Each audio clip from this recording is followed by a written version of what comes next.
And welcome everyone to the Walkoff on 90.3 WMSC Upper Montclair. I'm your host for our last ever live episode of the Walkoff. It's been an absolute pleasure to be with you guys for this long, but we're not done yet. We still got an hour.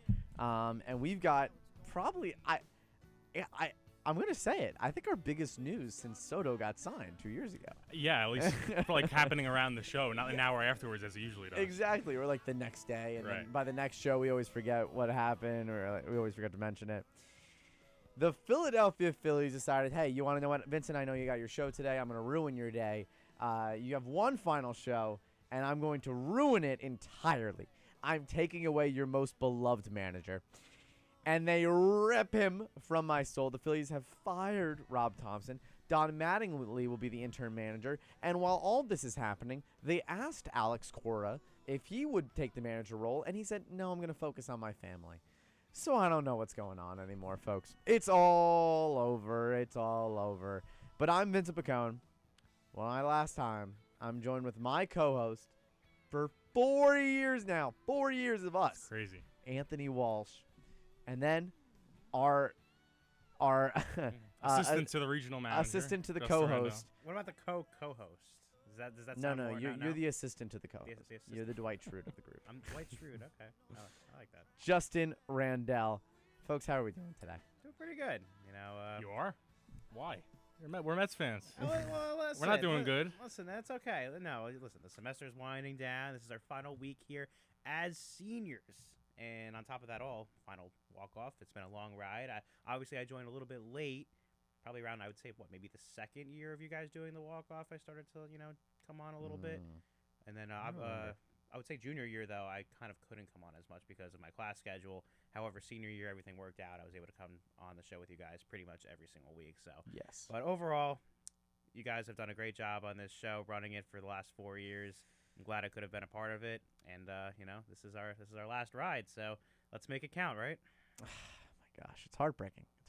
It's just been us talking about baseball for 4 years, and it's only fitting that both of our teams are in a tailspin, worst starts ever. Like it could never go well for our last episode. Oh my gosh, we had good teams for the whole.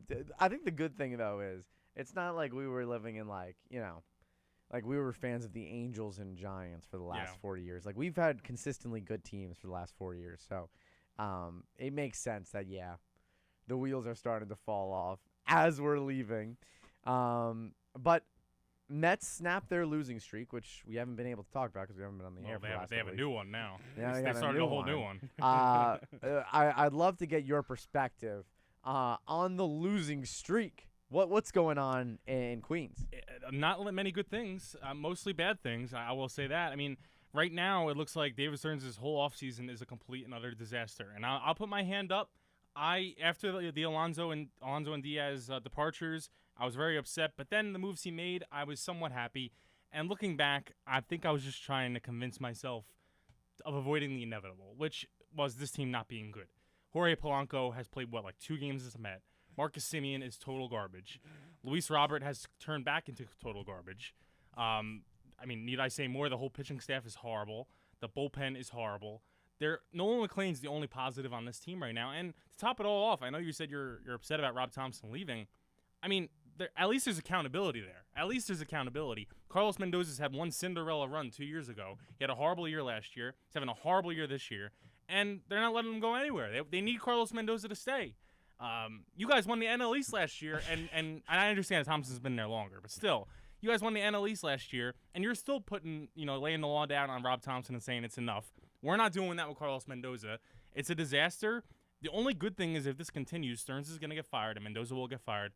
We'll start from a blank slate, but is Steve Cohen really trustworthy?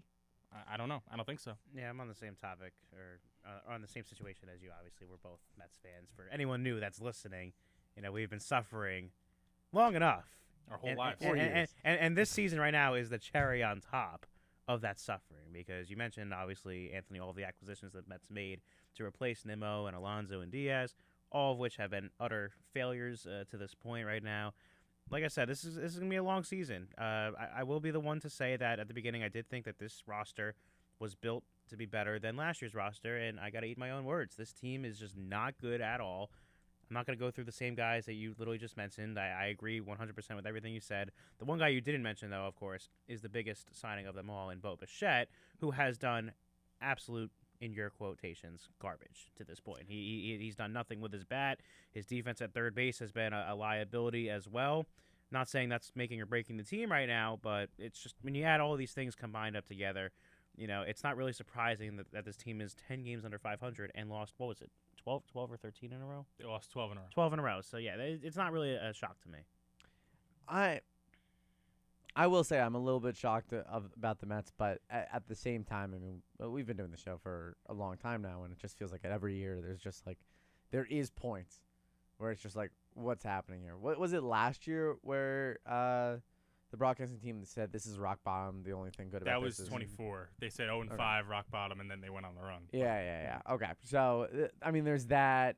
Last year was weird. I mean, it's just like a fever dream that the Reds were even in the playoffs. Yeah, I know. Because of us. Well, but look at them now though. They're one of the top teams in the NL right now. Yeah, So- well, I mean, I think it goes to show if you look at the Central right now, the Central, I'm pretty sure last I checked, all their teams are over 500. Yep, They are. They are, all yeah. over 500. Somehow the Brewers are in last place, and if the Brewers were in the NL East, they'd be in second place. They'd be right there. So it just goes to show perspective. But this is what I will say about my fighting Phils, because I'm going to change topics really quickly. Just talk about my Phil, or I'll quickly talk about the Mets.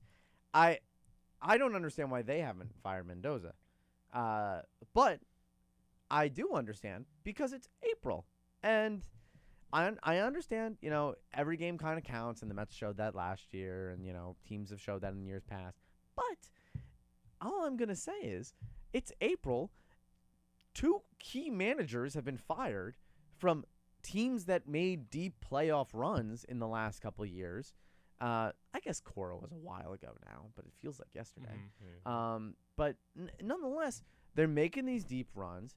The Red Sox, I really thought they were gonna just be like, all right, we'll give this until I don't know, May, the end of May. It's not even summertime yet, and then we'll see what's going on there. The Phillies fired Thomson, which I'll be honest, came as an entire a huge shock to me, because I thought, I saw something, and maybe I misread it, but David Dombrowski said we're not going to worry about anything until the first 40 games are done. We're 28 games in. How does this look like 40 to you?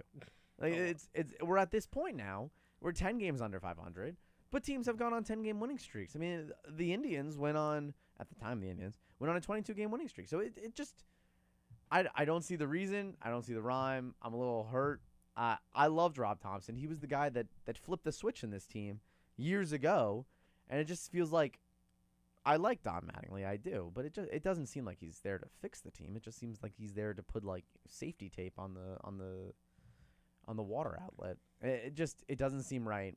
And to leave Thompson like that, 10 games in, Anthony said it, they won the East the last 2 years, and all of a sudden you find yourself in a bad streak, and you're like, all right, get out. I mean, That hurts. here's what I'll say. Okay. A lot of people, when they're talking about should or should I not fire a manager, they say, is it the fault of the manager that you're having these problems? And a lot of the times, it's not the fault of the manager. Sometimes it could be partly if they're not handling the bullpen well or whatever, but a lot of the times it's on the players.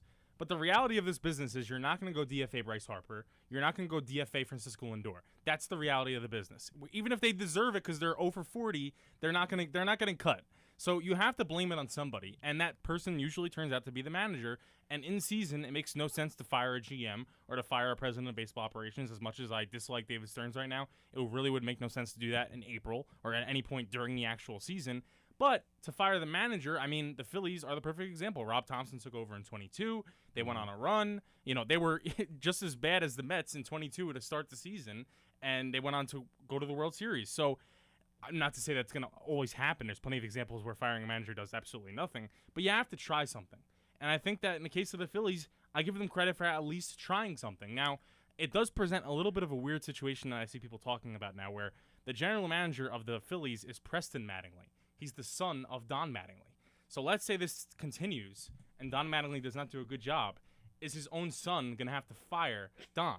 Now, you could say Dave Dombrowski's the boss over Preston, and it's not going to really matter. It's just an interesting dynamic. But I give the Phillies credit for actually doing something and trying something. Because what do you have to lose? Really, what do you have to lose? Unless Rob Thomson goes and becomes the best manager of all time, which I highly doubt. You're trying something different. And the Mets are not trying something different. They're sticking with the same old song and dance from a guy that's had one good year. He's had one, and just for the start now of 26, one and not even a half horrible years. It's about to be 1.5 horrible years. And nothing's changing. So it's so frustrating. And look, I mean, I said this before the season started, that the Phillies are kind of in the same situation that the Mets were in last year, where they had like that same roster like the Mets did. Now the Phillies in 2026 brought back essentially the same exact team, aside from calling up Justin Crawford to start the year. So, like I said with the Mets about this year's, team, I'm not really surprised about what's going on with the Phillies. It's an aging group. Real Muto's on the IL right now. Turner hasn't performed well. Harper has started to become a little bit better, but still not performing like Bryce Harper is supposed to perform. Who else am I missing out there? Adolis Garcia, who got brought in to be a big bat, hasn't shown that at all. Arguably the most consistent hitter right now for the Phillies is probably Brandon Marsh. I mean, come on, like this is a team that's supposed to be competing to win the division, go on a big playoff run, and you got Brandon Marsh as your top hitter right now. It's not surprising at all. But like Anthony said, the Phillies, they're trying to make some changes. They started by firing the manager, which obviously it's a little upsetting for Phillies fans. He brought so much to the table. He got that team back on track, put in some great years with that organization. But they had to make a change. So I got to give the Phillies credit for actually trying to change something up. Whereas, like you said, Anthony, the Mets are just staying put. They're riding it with Mendoza, seeing if he can try to get a win streak going again and try to save his job. But just by the looks of it, this team is only progressively getting worse, in my opinion. And I think it's time for them to make a change, whether, it's firing the manager, thinking about looking at, possible trade options for some of your top players. They have to start getting into more talks here, because right now they're just staying put and they're not trying to make any effort whatsoever to turn this thing around. I think I'm going to say they're trying to make an effort here, but there's nothing to it. There's nothing behind it that's going to turn this around. Walker is released. You still have to pay Walker. And then the whole problem, and CJ came in here the other day, or like over the offseason, and said Bo Bichette was the biggest miss for us ever, because now we're going to roll out the same team. I'm not going to lie to you. I'm happy we don't have Bo Bichette, because Bo Bichette would just be a player that would be in this fog of random contracts that are way too long. Nick was too long. Taijuan Walker was too long. Wheeler, he's in his last year. Harper's way too long. Turner's way too long. And the list just goes on and on and on. Christopher Sanchez is showing that he did not deserve that big contract. And the same thing with Jesus Luzardo. And Nola. Don't even get me started on Nola. I can't get over this.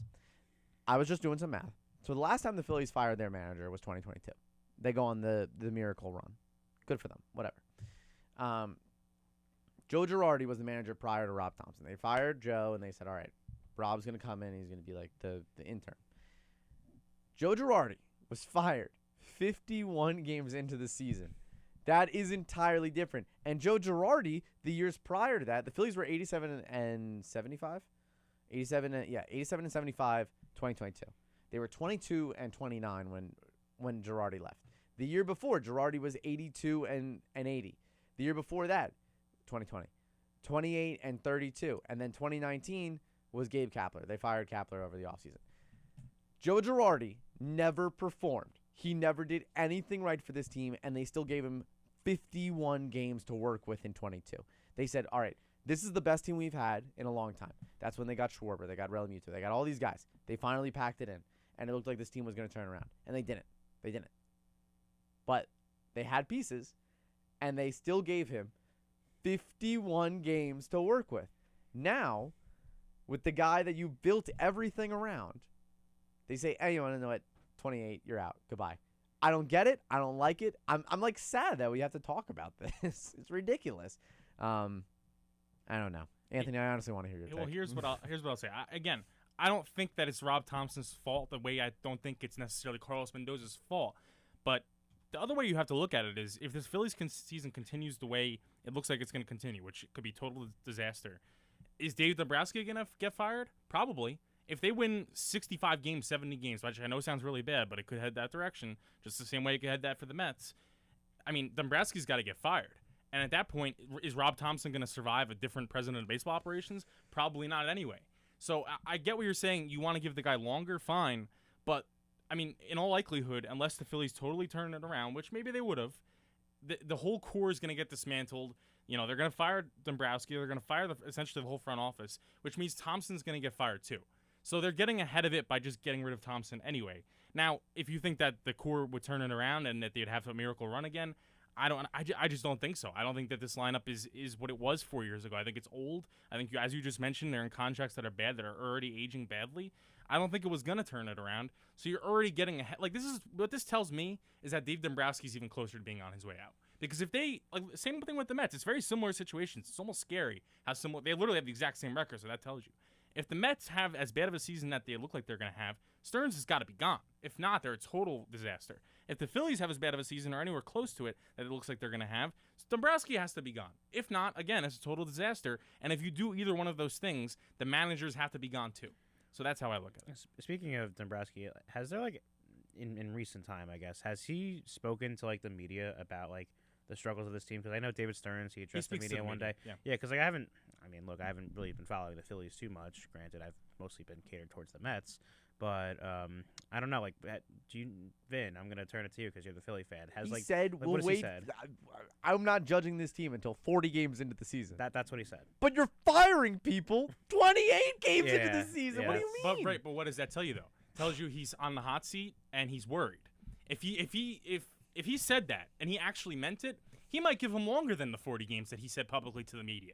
But he didn't even give him the 40. That tells me he's starting to feel the hot seat. As he should. I like what you're saying here. I really do.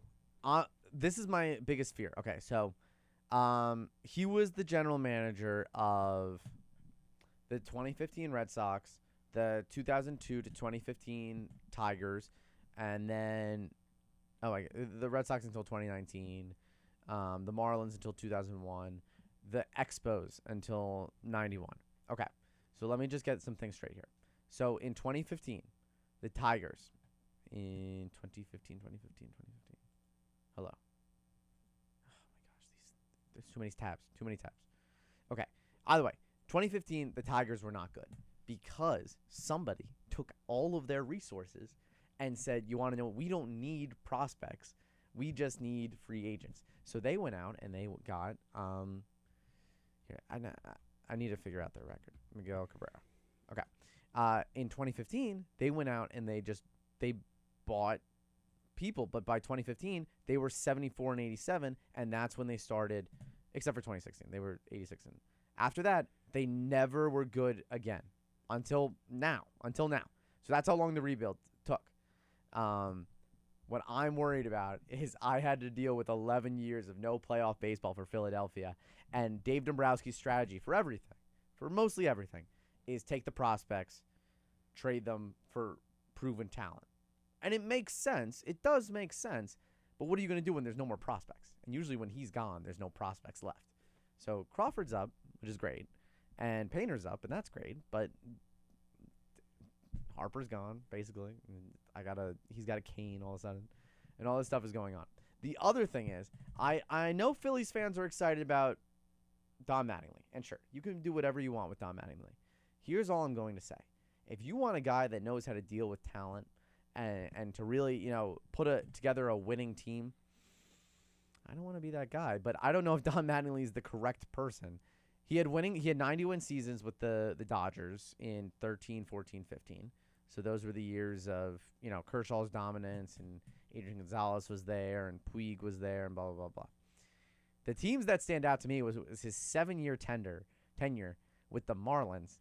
And in those 7 years, he had Giancarlo Stanton and could not win over 70 games. Not only did he have Giancarlo Stanton, but he had Christian Yelich. He had Ozuna. He had He had Oh my gosh, I'm drawing a blank here. He had JT. He had D. Strange Gordon. D. Gordon. Justin Bohr at the time was a very solid first baseman. Right, but also if you look at the bullpens of those teams, if you look at the starting rotations of those teams, they left a lot to be desired. And he should have done better than he did for sure. But it's a little bit revisionist history because the starting rotations for those teams, like I just said, and the bullpens were horrible.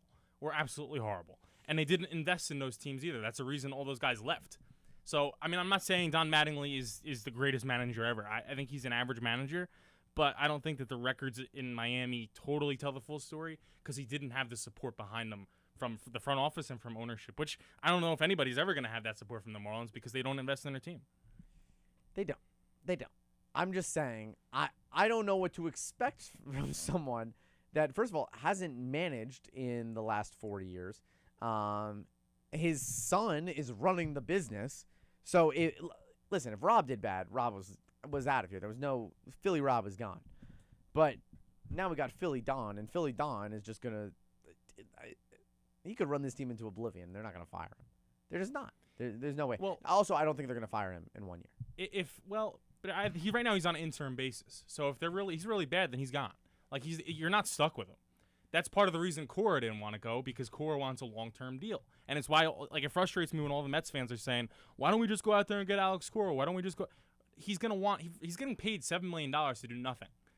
I mean, you're gonna have to at least double that to have him come here, and you're gonna have to give him a few years. And the Phillies are never gonna do that. The Mets are never gonna do that. There's no team right now that'll do that.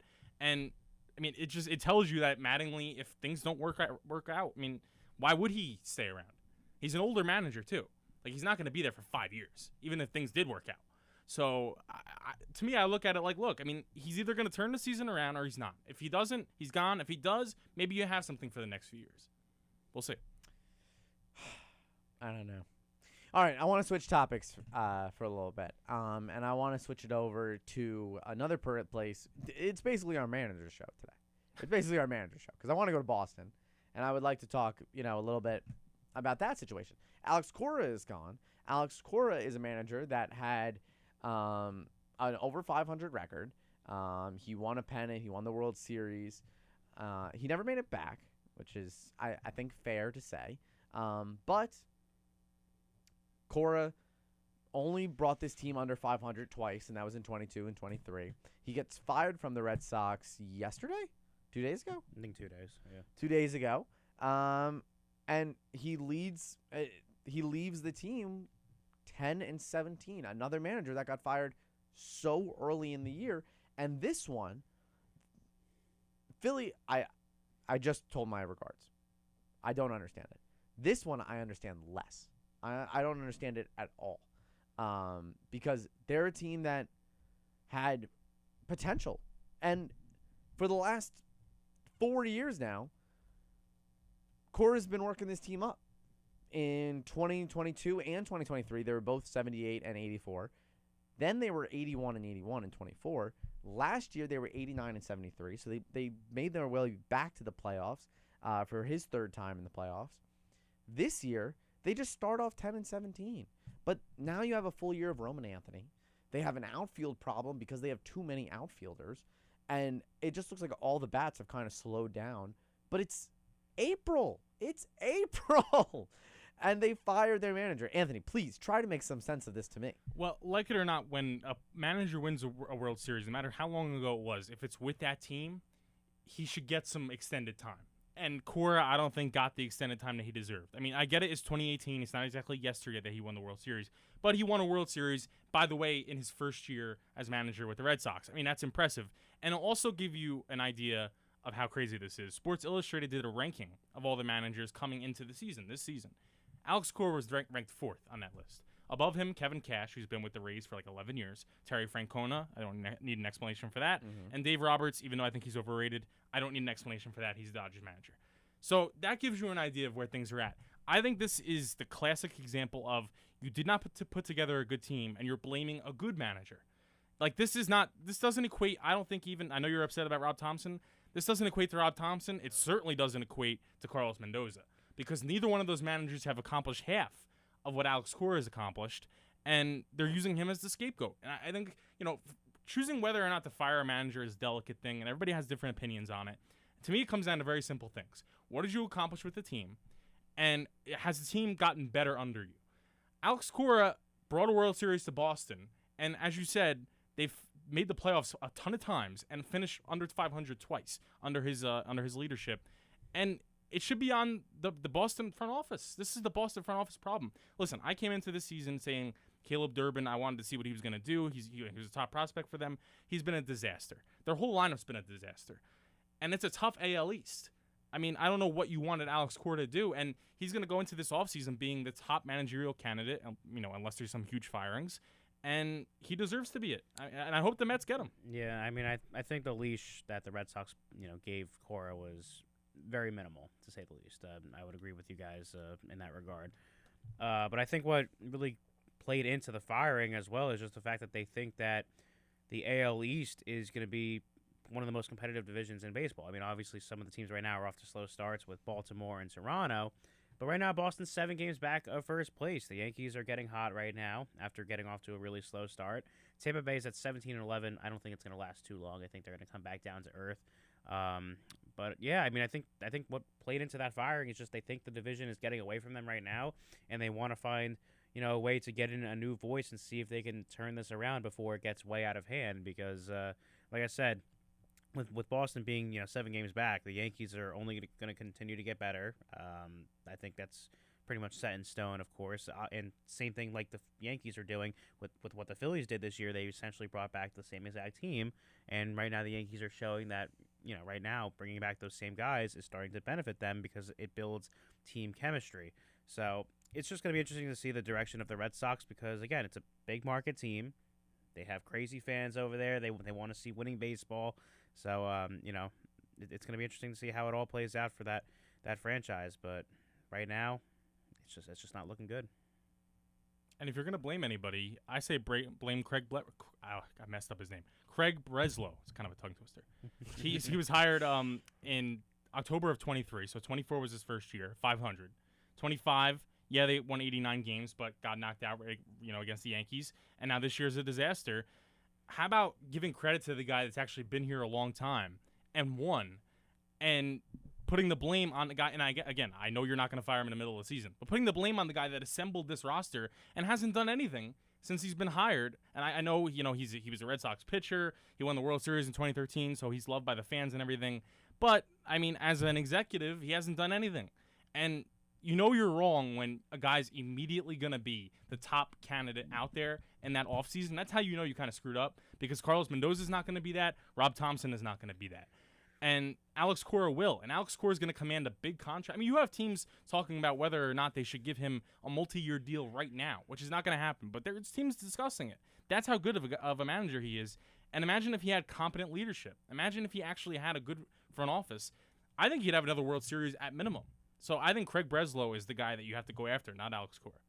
Also, the thing that shocked me was, I mean, I'm just kind of like looking at their game results so far. They went on a hard streak. They were 1-6 in a week span, but they fired Cora right after they won 17-1 against in division opponent against the Orioles. They sweep the Orioles, and now they're going to Toronto. I'm pretty sure. Let's see. Have they had an off day? They've had 2 off days, and it's so early in the season. This team is going to find themselves at 500 again by the All-Star break. I can't guarantee much, and I won't be on the air for anyone to tell me that I'm wrong, but I'm positive this team will find themselves at 500 with or without Alex Cora. And one of them is hypothetical. But with Chad Tracy, I bet they'll find themselves there too. And I don't think it's because of Tracy.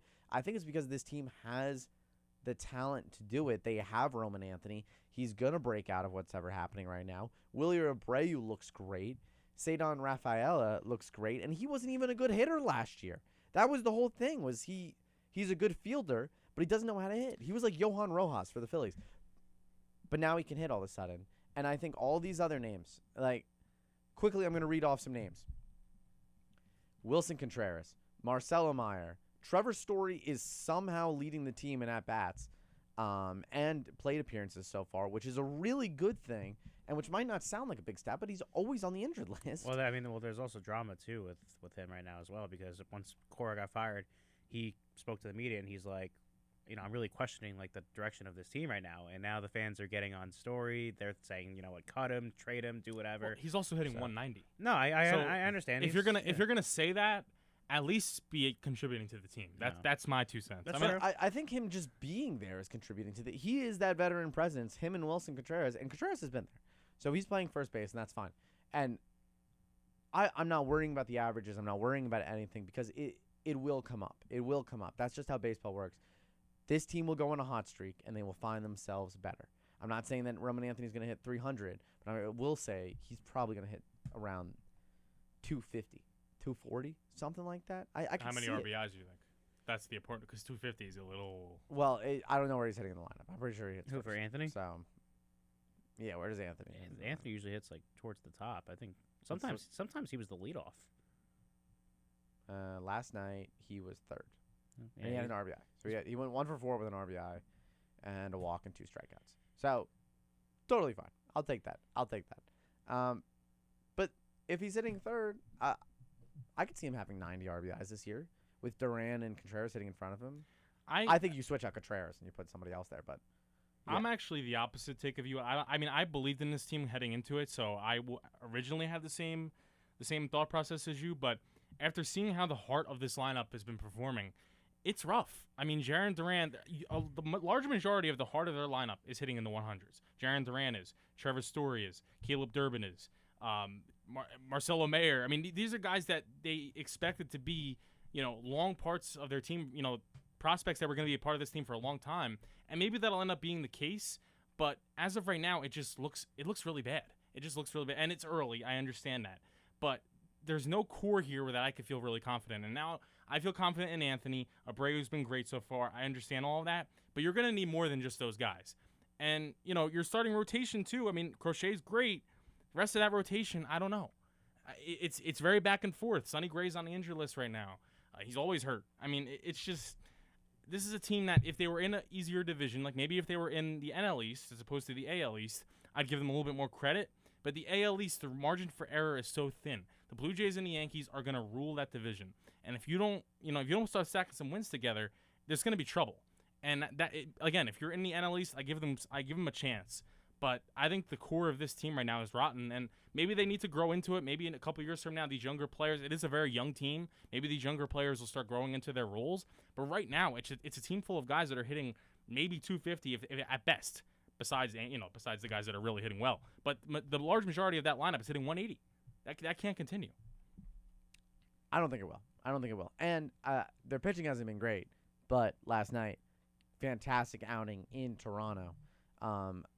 For Ranger Suarez, he went 8 innings, I think 1 hit, like 10 strikeouts. Like that, yeah. He gave up a double to Jesus Sanchez. That was it. I was like watching the game. I was like, this is ridiculous. It's nice to see Rangers dealing somewhere else. Garrett Crochet is going to come back. He also had a nice start. I think his last outing. I'd have to check, but he looked really good. I think Brian Bello's a bust. I don't like Bello. But besides that, he went 6 innings, 3 hits, 2 walks, 7 strikeouts against the Orioles the other day. I think this team is. I think this team is really exciting to watch, and they have the pieces there. And I've never heard of Conley early, but right now he's doing pretty good with a 2.84. I think they're fine. I'm not worried about them. They're not one of the teams that I'm worried about. And I'll be honest, like I've been watching baseball religiously for the last month and a half now. If I'm not watching a game, it's because I'm at a game. And this team doesn't really worry me. There's our teams that worry me. The Giants worry me. The Phillies worry me. The Mets worry me. But the Red Sox don't worry me. I think they just caught some hot streaks. They versed the Twins. Is it because you believe in the young? Like, do you think Mayer, Durbin? I mean, that story's not young, but you got my point. Do you believe in that core that's full of mostly young guys? Is that the reason, or because right now they're not living up to it? I do believe in the core, and I think. I understand that people don't believe in the core right now because they're not hitting very well. But I will say that they've proven that they have the talent to do it, so I'm not worried that they're not going to do it anymore. And Mayer had a nice 2-hit game yesterday, so I'm telling you, it's just way too early in the season to be like, they're not going to pan out. They're not going to pan out. I think this team is going to be totally fine. I don't know if Durbin's going to pan out, but I can tell you that I think Marcelo Mayer is going to turn out. And I know that Willier Abreu is going to continue to do what he's doing. He looks really good on the team. Roman Anthony is going to keep doing what he's doing. And hopefully Cedane Rafaela can do what he's doing. But if he's not, at least you have Mayer and Anthony to back it up for a little while. And I feel like I'm missing one. What, for their core? Their core. Durant. Durant's not in their current he's state. getting He's probably older. going to get traded this year. Yeah. He's the one guy that I'm like, all right, this makes more sense why he's hitting this low. He's hitting $180. I don't see him hitting any higher He's than a that. problem right now. I mean, what are you going to get for him even if you trade him? You're not going to get anything. I don't know. He I think should it's be not- part of your young. I mean, I don't know. It's not much. I think it's the exact same question as what are you going to get if you trade Alec Boehm right now? Because they both Well, had right. highs, Right. but now But- they're hitting on And the Bohm list. was supposed to be part of the young core for the Exactly, Phillies. So yep. that's the problem the Red Sox are facing, I think, too. Mm-hmm. Again, I can understand it, but the Red Sox are better at developing hitting. I mean, they changed David Ortiz, and they made Dustin Pedroia, a small guy, into a great hitter. So I'm not worried about that. The Phillies cannot develop hitting. I don't know one hitter that's come out and been like, this is a great piece of hitting. Ryan Sandberg was great because he was on the Cubs, and Mike Schmidt was great, but that was in the 80s. So I've got no faith for this team for developing hitting anymore. Ryan Howard? Jimmy Rollins? Okay, so I think Well, that's it. the last time you fully developed young homegrown talent was the 2000s teams Mhm. and the 08 team that won the World Series and then, into the early 2010s. But the thing with the Red Sox, a lot of the guys you just mentioned is a long time ago, too. David Ortiz, Pedroia, it's all a long time ago. And the guy that won the last World Series for them, they just fired. So the current crew right now hasn't won anything. Doesn't mean they can't win. And again, we could be sitting here 3 years from now and laughing at this. And Caleb Durbin and Marcelo Mayer and all these guys are doing great. As of right now, they're just not living up to it. And it's early. I understand that. But I understand the Red Sox frustration. And I think if you kept Cora, it would be a little bit less frustration. But you didn't. And right now, you're stuck where you're at. A lot of drama with this team. A lot of drama. But I would like to say, though, on a different topic, because there was some big news around baseball now regarding the prospect system. For the Guardians, they called up Travis Bazzana, the 2024 #1 pick. And I think we have the perfect guy to talk about it with us today. Have you ever met him, Justin? Did he ever come through Blue Claws? No, because the Blue Claws, they don't play the Guardians affiliate. Oh. Yeah. Well, I met him. Really? I didn't meet him, but I reported on one of his games because he played in last year. He played at He was with Columbus. when he was with Akron. Oh, Akron. He Okay. versed. Wait, hold up. The Patriots. Oh, Somerset, you were covering again. I was covering a game Nice. at Somerset. there you go. I saw him, but also David Fry was there. David Fry. I remember It him. was one of these days, but I think it was his 3-hit game. He looks like a stud. He's good, man. And Anthony, this is one of the talk about a team that knows how to develop hitting. The Guardians know what they're doing over there. They're pulling nobodies and making them good hitters. And it's one of the cases that, unfortunately, I don't know as a Mets fan where you call up a prospect and it's not to try to save the season.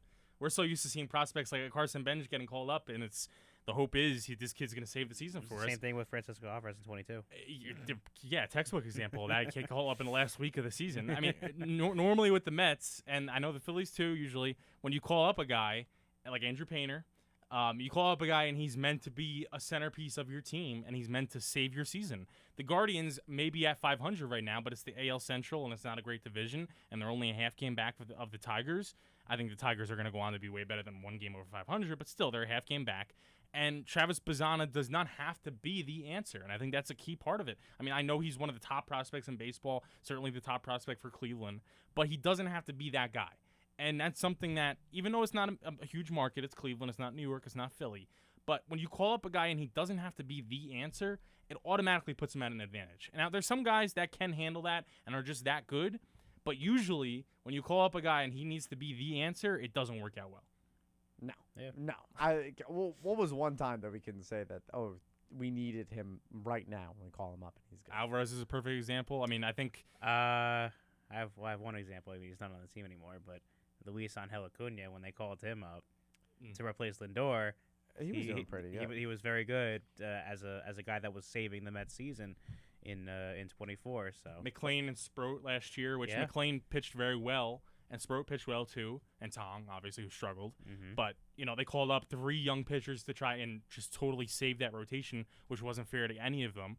I mean, listen, I'm not going to claim to be a Travis Bazzana expert. Obviously, the kid's got enormous talent, great athleticism, but it always helps to not have to be the savior of the team. And it's also just what good franchises do. Good franchises don't call guys up to be the savior of a team. Yeah. Maybe if it's a great team and they need a little bit of a push into the playoffs, that's one thing. But it's not like a team's flailing and they need a guy. That's the sign of a bad franchise. Unfortunately, it's the sign of the Mets. The Mets have done it numerous times. But I think it's a good sign for the Guardians. I mean, they're not having some great season, but the pressure isn't on Bazzana, and I think that's a good thing. Yeah, no, I agree with you. I'm looking at okay. So I was just wondering, what were the biggest breakout seasons ever? Let's see. I'm gonna find the most recent one on this list, and I'm just gonna go. Okay. Bryce Harper in 2015 or 2013, whenever he got there. That was a big one for him. 2012, I think it would have been. He was 19. Yeah. Jose Altuve in 2011, but his big year was 2014. Are these like pretty much like first year? These are breakout players that are really good. And the thing about Harper and Altuve is the teams that those years were horrible. Like the Astros in the 2010s were bad, and the Nationals in the 2010s were bad.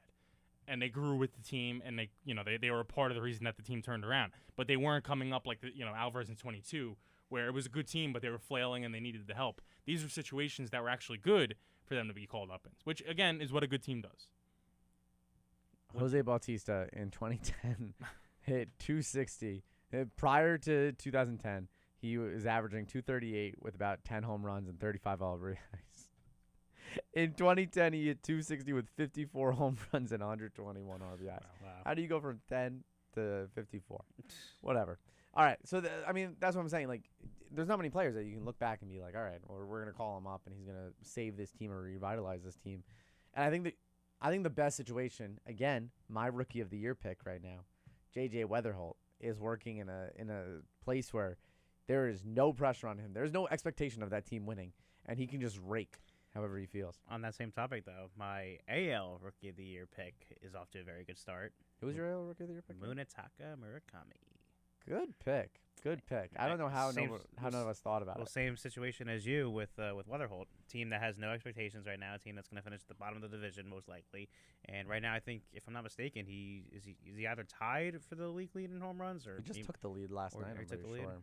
And what is he at, like 13, 14? And nobody's giving me love for my NL Cy Young and Rookie of the Year pick, but Nolan McLean, pretty good start. He's got Murakami's got 12 right now, and that is sole possession in first place.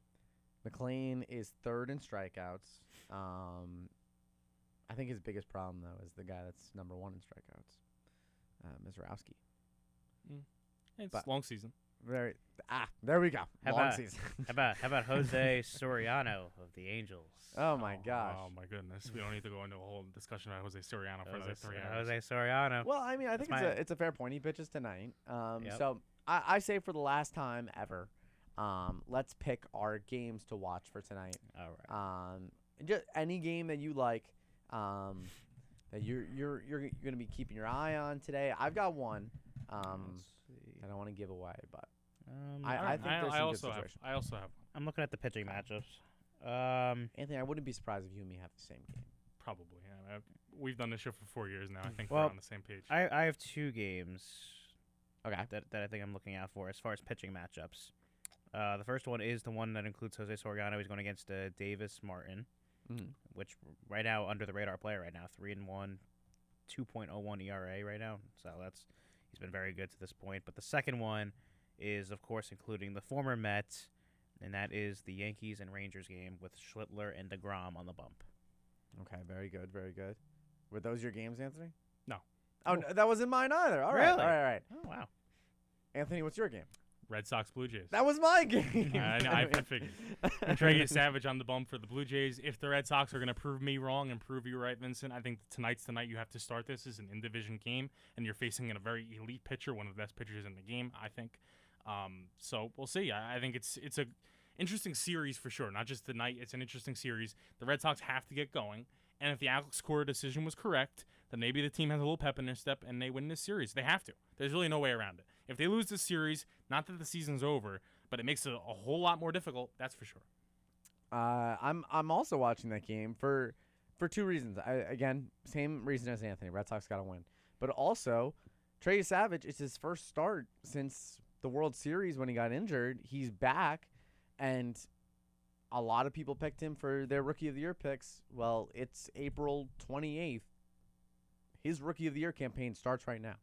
He's the guy that went from single A to double A to the World Series all of a sudden. So he's right here. But now, instead of working for a month, you got to work for 162 games or however many is left at this point.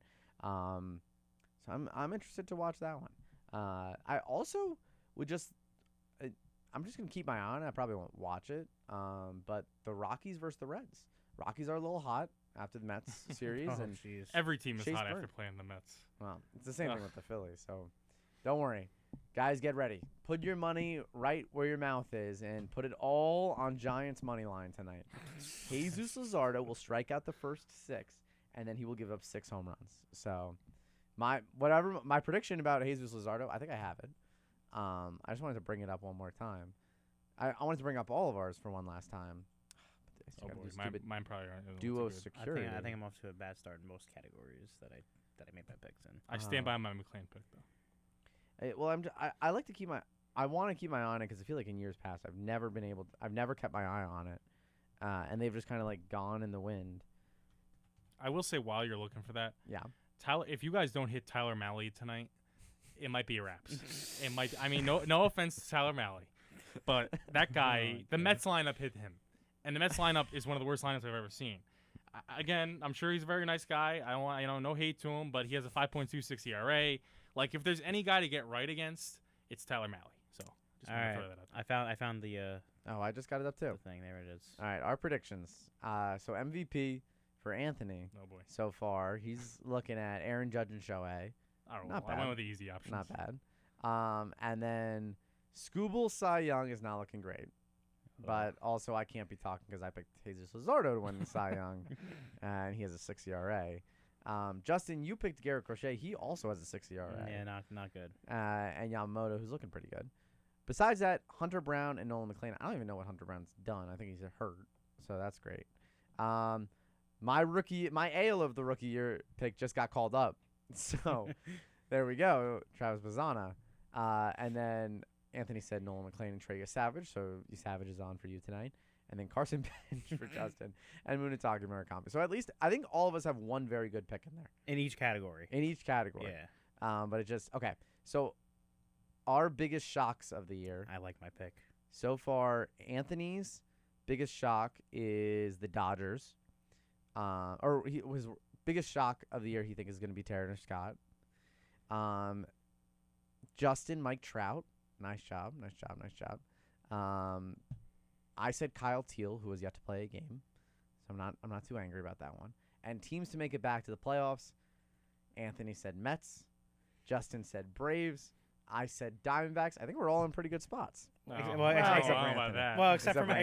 for my World Series pick, but the team to make the playoffs is off to a pretty good start. Where? Yeah, the Diamondbacks are 15-12.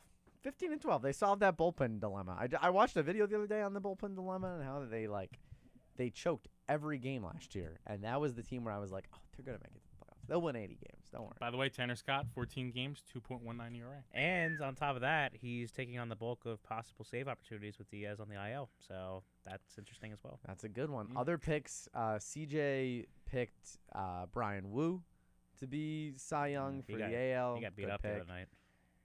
Did he really? Yeah, he gave up, I think, 8 runs the other day. Oh, against the Cardinals. Yeah. Yeah, that's not a good sign. But J.J. Weatherholt had a leadoff home run. So there you go. My Rookie of the Year pick is looking really good right now, and I'm proud of it, J.J. Weatherholt. Yeah. But overall, we're coming to the last 5 minutes of our show. It's our last 5 minutes for 4 years of great work. The only baseball show on the airwaves of 90.3 WMC. Who's going to take that over? Somebody's got to. We can't have no baseball show. Yeah. Justin, fifth year? Yeah, you got to come back, Justin. Oh, man. I don't know what's going to happen with no baseball show. I mean, I'll be honest, I don't remember the last baseball show before us. But Anthony, I'm gonna give you the stage first. You've been my co-host for so long, and if you want to say any words, I definitely want to say some words. First of all, I remember when the show started. I don't know who did you do the first episode with. Was it Tom? I remember you did. Yeah, it was with and Tom. And I didn't even record it because it was so bad. Yeah, and I remember I was like, oh, Vincent, I knew you from Summer Bridge, and I was like, this is a pretty cool opportunity, so I wanted to get involved, and I'm very glad I did. This has been the best 4 years I could ever imagine. For most of my time here, I commuted, and this is the one thing I could do besides class. I could come in here, talk baseball for an hour. We got some interviews done. It's been a lot of fun, and I can't say anything better about it. I mean, Justin, when you've come in, it's been great. All the guests we've had, CJ, I don't want to leave anybody out, Phil, all the ADJs we've had in here. It's been awesome, and I learned this past year how to run the board. It looked a lot scarier than I thought it was going to be. It actually wasn't that bad. But, if you would have told me coming into Summer Bridge that we'd have a baseball show, we go all 4 years with it, and we'd be as consistent as we were, and I think put out some pretty good content, and freak out about the Mets and freak out about the Phillies, which is always fun. I'd say I'm very proud of myself, and I'm proud of you, Vincent, and thank you for including me in this show. I wouldn't have been able to do it without you. So thank you. Thank you, both of you guys. This has been a fun 4 years. I don't want to say it's the last show because I'm sure when there's alumni shows, maybe we could come in here and get a walk-off in every once in a while. So hopefully not, it's not goodbye. It's see you later. But thank you guys. It's been a pleasure. Yeah, I think you took the words right out of my mouth. This has been an absolute honor to be alongside both of you for the last 4 years. Not only just being on the show, but I think the three of us, including everyone else that we've met, we've all grown to become really good friends along the way. So I'm very appreciative of that. I've had an absolute blast these last 4 years as well. It was the best years of my life, without a doubt. But yeah, I'll start with Anthony here because I didn't really get a chance to give kudos to you. First of all, we met in Summer Bridge as well. It was amazing getting to meet you. Finding out that you live only 5 minutes away from me was absolutely ridiculous. And then obviously fast forward now to our senior year where you were a commuter the first 3 years. I convinced you to come live on campus with me throughout the year, which was awesome. So I'm very appreciative of that. I think we've gotten closer during that time as well. So I just want to thank you for that. And we're going to continue to remain friends. For sure. We're gonna go on our career paths and hopefully go on to do big things. So I'm very appreciative of you. Turn it over to Vincent Pacone, who we actually had our senior send-off yesterday for Red Hawk Sports Network, but I didn't really get a chance to go around because I thought I was only supposed to talk about Thomas Gaffney Jr. Then Vincent Pacone comes up and talks about everybody. Right, Tom did it too. Right. Let's just get this straight. It right. wasn't just me. It wasn't just you, exactly. But now that I'm here with you, I'll give you your kudos as well. Very appreciative of you these past 4 years, from you, helping me get involved with the radio station right off the get-go was great. Getting to call games, getting to be on shows with you was absolutely amazing. Now with you being the sports director for the last, what was it, two years? Or was it just this year you're the sports director? We'll say 2 years. All right, we'll say 2 years. Anyways, with your help of, putting me on calls for radio in that's junior year, it really elevated me on my career path, and it helped me earn the chance to become a Red Hawk Sports Network intern alongside you as well. So I'm really appreciative of you. Another one, I met you at Summer Bridge as well with Anthony in that Fundamentals of Speech class. So it's just amazing how time has really flown, and I'm really appreciative of both of you. So thank you so much for making these last 4 years some of the best of my life. I'm going to try to get this in really quickly because the Walkoff has meant so much to me, and this has been my show and Anthony's show for the last 4 years. It's always been us, and it's always been me and Anthony, except for one episode where I went off on a huge Hunter Green rant, which will live in infamy for me. But this is always what I wanted to do. I just wanted to talk baseball, and I remember meeting you guys both in Summer Bridge and being like, oh, they're really cool. Like, I get to talk baseball with them. It's fun. And that was like the crown jewel of my Summer Bridge. I didn't talk to that many people in Summer Bridge, and I got here, and I was like, I want to talk to everyone. But you guys were always, you guys have been my longest friends. So this show has meant so much to me, and even on times when I'm super busy and I can't always make the show, it stayed constant. And Anthony, you've done a wonderful job of taking this and making this not just an opportunity of a once-a-week show, but getting a lot of interviews. Every time I see another walk-off exclusive video, I'm always so proud. It's never been jealousy. I've always just been like, Anthony is killing it out there. I appreciate it. Absolutely killing it. And it's not technically over because there's an episode tomorrow. I know, Anthony's got. But this has been the greatest privilege of my life, just coming on here talking about baseball, and it's made me more educational, and it's made me have such a fun time talking to you guys and all of our guests about random baseball stuff every week. And I don't think this quote, defines our show, but Anthony had my favorite quote ever. When the Mets were on a little winning streak, the worst thing the Mets can give me is hope. Well, Anthony, the best thing you can give me is more Mets quotes. Thank and you. I wouldn't be, me I think I was proven right. I think you were proven right. We want to thank you all for listening to the Walk-Off today, and we will see you in the future.